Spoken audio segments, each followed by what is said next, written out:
A pauta da sessão de hoje acabou na reta final da presidência do presidente Nicolas, apresentando um problema que todos nós achávamos que poderia acontecer, que é trazer espantalhos para a discussão da educação e trazer problemas que não são reais ou que são discutidos de maneira distorcida.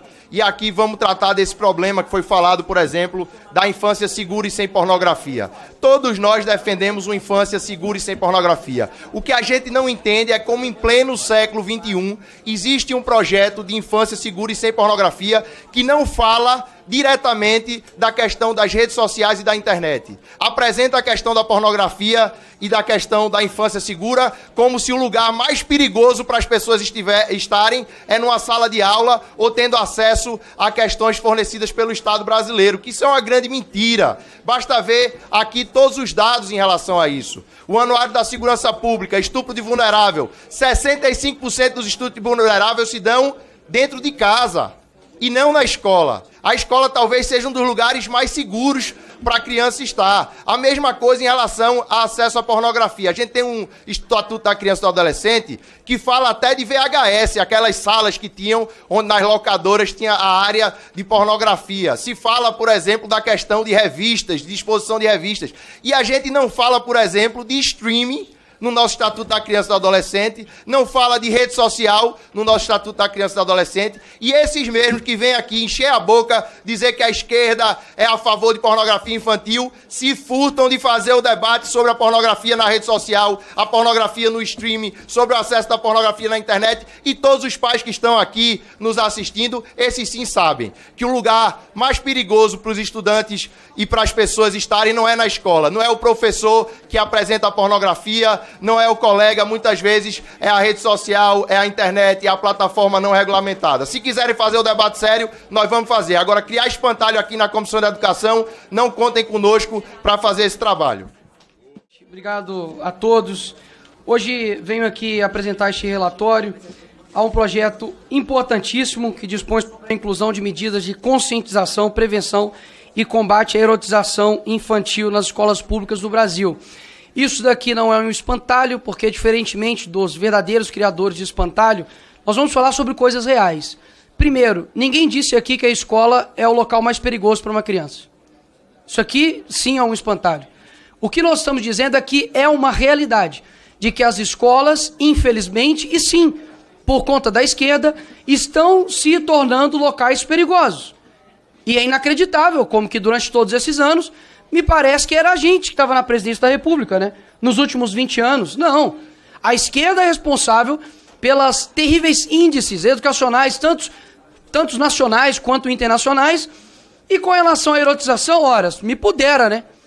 Pegue aí todos os artistas mais obscenos, eróticos, perversos sexuais que há hoje e vê somente quem eles apoiaram nessas últimas eleições. Ou seja, o que quebra um discurso bonitinho, é a realidade.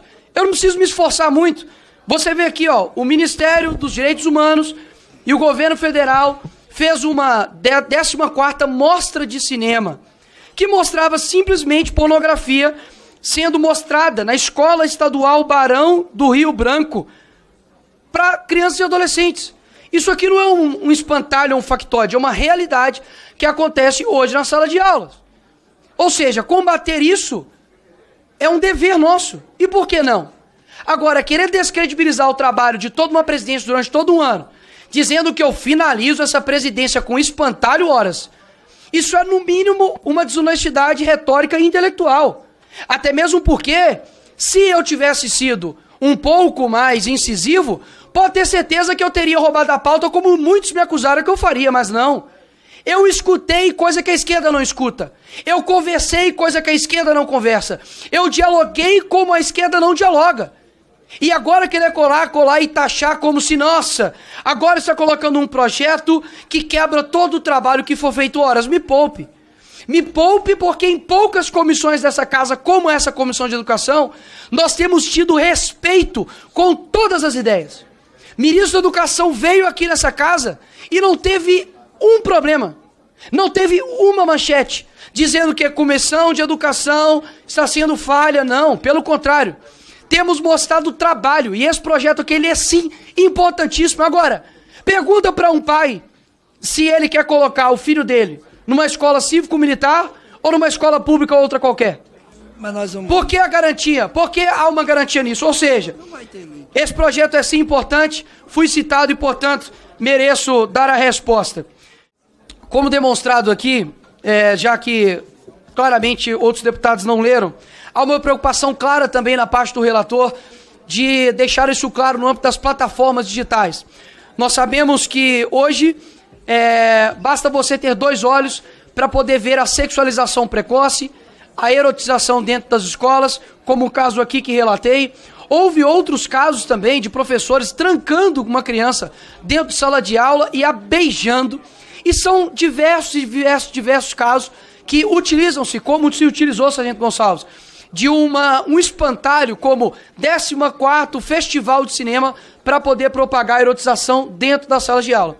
E é inacreditável, deputado Gustavo Gaia, que me parece que é um ponto de Aquiles para a esquerda quando fala-se sobre sexualização precoce.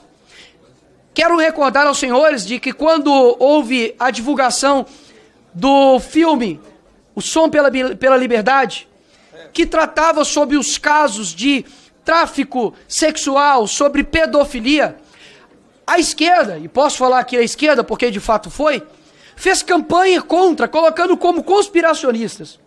Anos depois, foi colocado agora, por exemplo, a lista de Epstein, né? As pessoas que frequentavam ali a ilha de uma das pessoas que são os maiores pedófilos ou pessoas que promovem tráfico sexual no mundo. Agora, o indicado para o FBI do Donald Trump disse que vai solicitar essa lista e vai a divulgar e investigar todos os que participaram desse escândalo sexual. Ora, por que podemos permitir que cenas de pornografia sejam colocadas dentro de sala de aula e não podemos, por exemplo, colocar aqui para os deputados assistirem e verem quanto que isso de fato é uma degradação moral absurda para as crianças? Nós estamos, me parece, né, nos melhores índices de educação, nos melhores índices de alfabetização. Parece que os nossos alunos são recordistas, né, em aspectos de educação no Brasil, mas a realidade é completamente outra. Quando você olha, por exemplo, os índices agora, o Brasil não atinge metas do Índice de Desenvolvimento da Educação Básica nos finais do Fundamental e no Ensino Médio. Só 1% dos alunos no Brasil tem desempenho máximo em ciências e matemática, ou seja, são diversos índices que mostram que a educação no Brasil e os índices que nós estamos agora não é uma crise, é um planejamento. É bom para um governo, como o governo do PT, ter cada vez mais uma população com uma deficiência educacional. Porque as pessoas, quero recordar aos senhores, que agora, recentemente, votaram infelizmente enganadas com a barriga, sendo prometidas picanha, cerveja e benécias.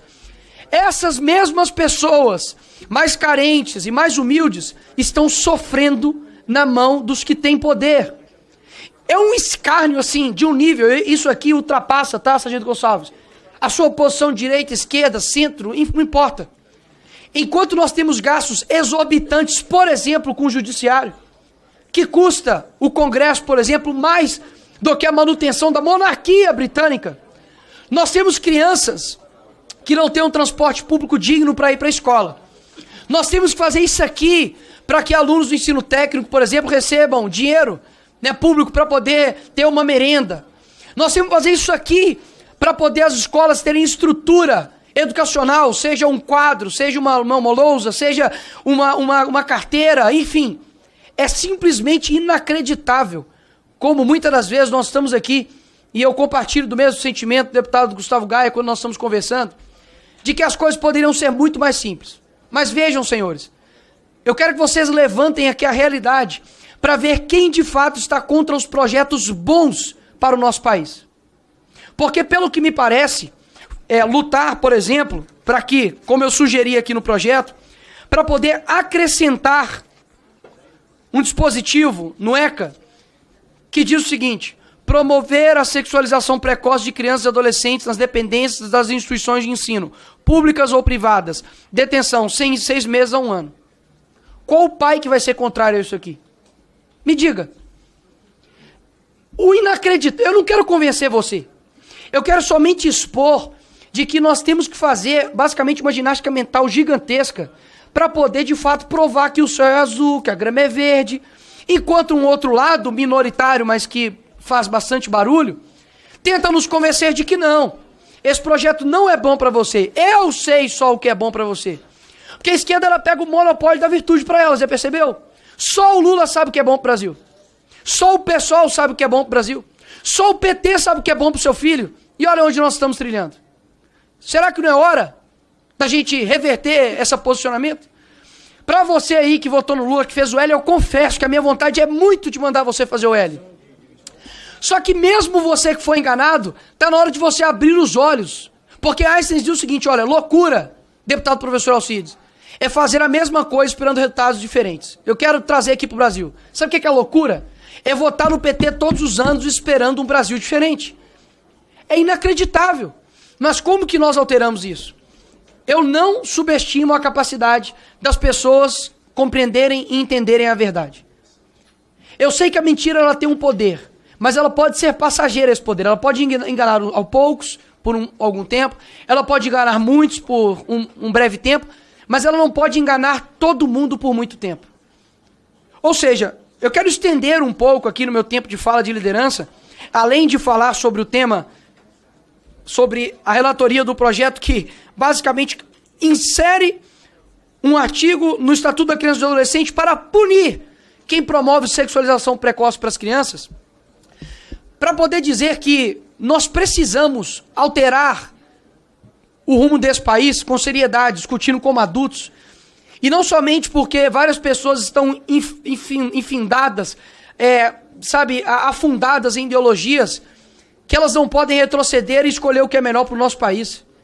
Quanto é gasto, deputado Tarcísio, e que lhe respeito pela tua educação nos debates das ideias, mas que obviamente o senhor sabe disso, discordo frontalmente delas, mas para dizer que muitas das vezes eu vejo aqui internamente uma ânsia, até muitas vezes genuína, de alterar as coisas, mas muitas vezes nós sabemos quem trava as coisas aqui nesse parlamento, que muitas das vezes não é somente a esquerda, muitas vezes não é somente a direita, que talvez muitas vezes não sabe também passar o que de fato quer.